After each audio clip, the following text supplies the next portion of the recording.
So this is an example of what we're getting off George's aquaponics.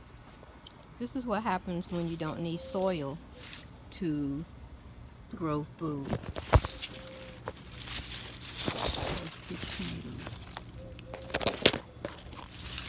See those?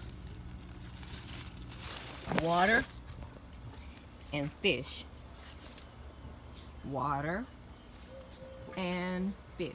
That's all that's in here. I think the fish are in here yet. There they go. That's all you need. He has an opening in one of his classes at Mesa Community College. Purple hull peas, basil, some type of squash. Oh, lemon, cucumber. What else is down here? Pretty marigolds, flowers, herbs, sunflower.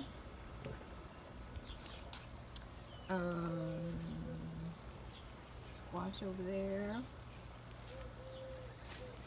You can grow a whole bunch of things in this aquaponics unit.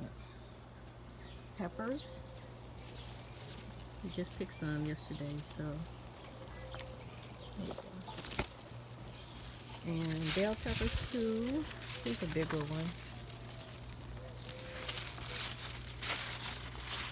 So I forget how many varieties of food you can grow in here, but you can feed an entire family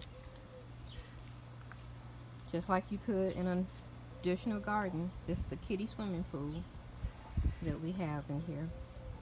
And all of this are the little sweet 100 tomatoes. So let's see if I can find one or couple, because we just picked some. Oh, they usually come from the bottom up. There's one. There's a whole bunch of cluster right there. So yeah. Oh, there you go. Sweet 100 tomatoes. So enjoy. It's 100 and whatever degrees in Phoenix, and you see how green this is. No distress.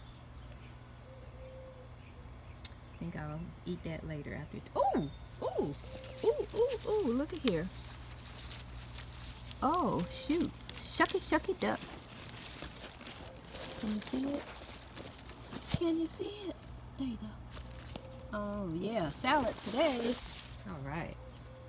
Green Garden chick. Angie B. Angie Brooks. Dr. George Brooks. Next Horizon. Team Brooks. Phoenix, Arizona. Aquaponics, baby.